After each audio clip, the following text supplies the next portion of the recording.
ৰাজ্যৰ চৌদিশে ৰঙালী বিহুৰ পাৰ ভগা উৎসাহ উদ্দীপনা ৰাজ্যৰ ভিন্ন প্ৰান্ততো ৰঙালী বিহু উদযাপনক লৈ ৰঙীন ৰাজ্যৰ চৌদিশ দেওবাৰে এদিনীয়াকৈ সংগ্ৰামী যুৱ ছাত্ৰ পৰিষদ অসম শিৱসাগৰ জিলা সমিতিৰ উদ্যোগত আৰু গুমুঠা নৱজ্যোতি যুৱ সমাজ তথা স্থানীয় ৰাইজৰ সহযোগত গুমুঠা নৱজ্যোতি প্ৰেক্ষাগৃহত এদিনীয়াকৈ অনুষ্ঠিত হয় ৬ষ্ঠ বাৰ্ষিকী ৰঙালী বিহু সন্মিলন এদিনীয়াকৈ অনুষ্ঠিত এই ৬ষ্ঠ বাৰ্ষিকী ৰঙালী বিহু সন্মিলনৰ সৈতে সংগতি ৰাখি কণী যুঁজ পিঠাপনা প্ৰতিযোগিতা আমন্ত্ৰিত বিহু দলৰ হুঁচৰি প্ৰদৰ্শনকে আদি কৰি বিভিন্ন পাৰিৰসনীয় সাংস্কৃতিক অনুষ্ঠান অনুষ্ঠিত হয় নাজিৰাৰ পৰা মনোজ দত্তৰ ৰিপৰ্ট ইছা 24/7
দেখিছিলে নি এখন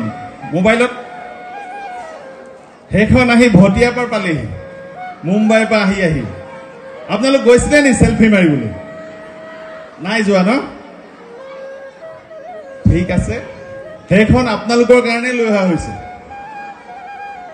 এই হুদুৰ বাটকুৰি বাই 3200 কিলোমিটাৰ মান হ'ব সেইখন আনি আপোনালোকৰ কাৰণে আনিছো এইখনত মানে আপোনালোকক উঠাই মই উৰাই লৈ যাব নোৱাৰিম সেইখন মানে নুৰা জাহাজ হিচাপেহে লৈছো উৰা জাহাজ নহয় আৰু এই আপাহতে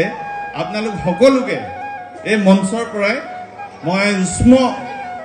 নিমন্ত্ৰণ জনাইছো আপোনালোক আহিব আমি একেলগে একাপ তাত চাহ খাম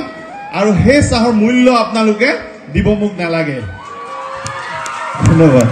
হয় আজি আমি সংগ্ৰামী যুৱ ছাত্ৰ পৰিষদ অসম শিৱসাগৰ জিলা সমিতিৰ উদ্যোগত যুৱ সমাজৰ সহযোগত আজি দিনজোৰা কাৰ্যসূচীৰে অসমীয়াৰ বাপতি সাহোন ৰঙালী বিহু আমি উদযাপন কৰিছোঁ আৰু ইতিমধ্যে এই গুমুঠা গাঁৱৰ শিলাকুটি মৌজাৰ চাৰিওফালৰ ৰাইজ আহি আমাৰ বিহুতলী লোকে লোকাৰণ্য হৈ পৰিছে আৰু আমাৰ আজিৰ মূল উদ্দেশ্য হৈছে আমি সকলোৱে জানো যে আমাৰ বিহু যেতিয়ালৈকে থাকিব তেতিয়ালৈকে আমাৰ অসমীয়া জাতি জীয়াই থাকিব আৰু আমি আমাৰ সংস্কৃতি অধিক শক্তিশালী কৰিলেহে আমাৰ অসমীয়া জাতিটো অধিক শক্তিশালী হ'ব। ইতিমধ্যে আমাৰ বিহুতলীলৈ আজি অসমৰ বিভিন্ন জাতীয় জনগোষ্ঠী সংগঠনৰ নেতৃবৃন্দ আহিছে। তেখেতসকলে বিভিন্ন ধৰণৰ আলোচনা চক্ৰতো অংশগ্ৰহণ কৰিছে আৰু নিশ্চিতভাৱে আজিৰ এই বিহুতলীৰ পৰা আমি এটা বাৰ্তা সমগ্ৰ অসমলৈ প্ৰেৰণ কৰিব বিচাৰিছোঁ যে যদিওবা অসমৰ বিভিন্ন প্ৰান্তত মঞ্চ বিহুবিলাক উদযাপন কৰি থকা হৈছে, এতিয়া আমি অনুভৱ কৰোঁ কেৱল মাত্ৰ মঞ্চ বিহুৰ জৰিয়তে অসমত বিহু শক্তিশালী কৰাটো সম্ভৱ নহয়। সেয়েহে আমাৰ ঐতিহাসিক যিসমূহ পৰম্পৰা আছিলে, গৃহস্থৰ চোতালে চোতালে বিহু প্ৰদৰ্শন কৰাৰ যি পৰম্পৰা, এই পৰম্পৰাটো পুনৰ ঘূৰাই আনিবৰ কাৰণে আমি জাতীয় সংগঠনৰ কৰ্মী হিচাপে আমি প্ৰতিটো জনগোষ্ঠী সংগঠনৰ আজি নেতৃবৃন্দেও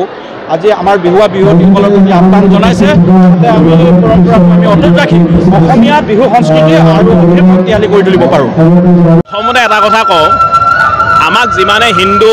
সজাবলৈ চেষ্টা কৰিলেও আমি অসমীয়া হৈ জন্ম হৈছোঁ, অসমীয়া হৈ মৰিম। আমাক মুছলমান সজাবলৈ চেষ্টা কৰিলেও আমি অসমীয়া হৈ জন্ম হৈছোঁ, অসমীয়া হৈ মৰিম। গতিকে